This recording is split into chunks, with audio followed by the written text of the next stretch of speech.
Europe is feeling increasingly tense for a long time.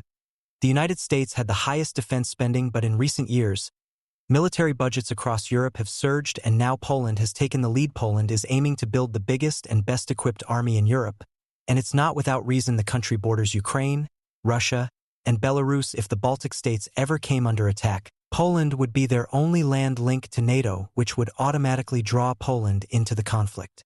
This makes Poland the key player in Europe's fast-moving military buildup, but the question is Poland preparing for peace through strength or provoking tension with Russia? Poland's position has always been strategic. During the Cold War, it was under Soviet control, ruled by a communist regime. Despite widespread opposition, the economy was centrally managed, goods were scarce, and inflation was out of control. By the 1980s, Poland became a Soviet buffer between East and West, but everything shifted.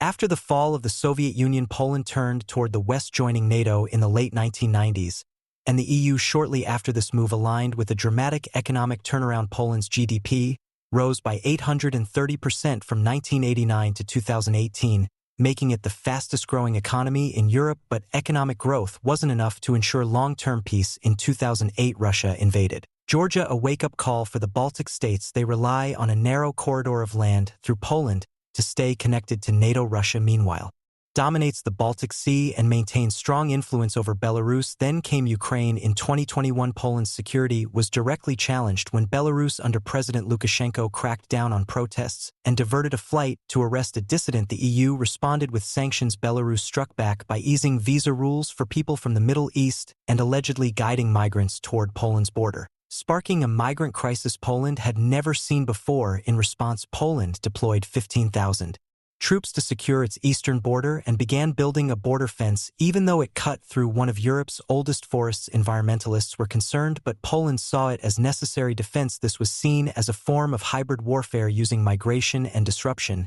as weapons. Military experts believe that if Russia were to attack the Baltic states, the corridor through Poland would be the first battleground. A key concern is Kaliningrad, a Russian exclave with heavy military presence, including tanks, missile units, and 25,000 troops, more than Lithuania's entire army. If a conflict breaks out, Poland would be on the front lines. This possibility has changed the mindset in Poland. The country wants a stronger say in Europe and is willing to pay the price.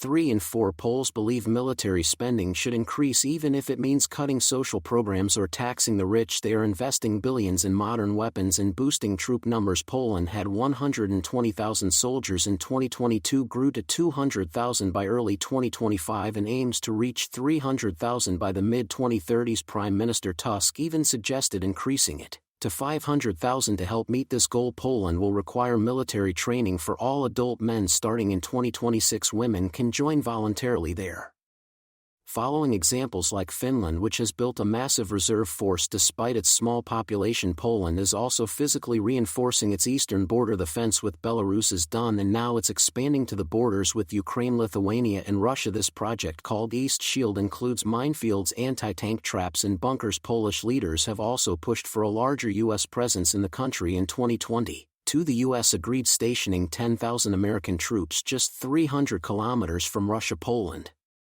is taking security seriously, but is this a wise precaution or a dangerous escalation? Will building up the military protect Poland, or will it provoke Russia even further? Whatever the answer, Poland is now a key player in Europe's growing militarization, poised to take on a bigger leadership role in the region. If you found this breakdown helpful, consider liking or subscribing. It helps a lot, especially with how YouTube pushes videos these days. And if you want to learn more, check out the other videos linked at the end.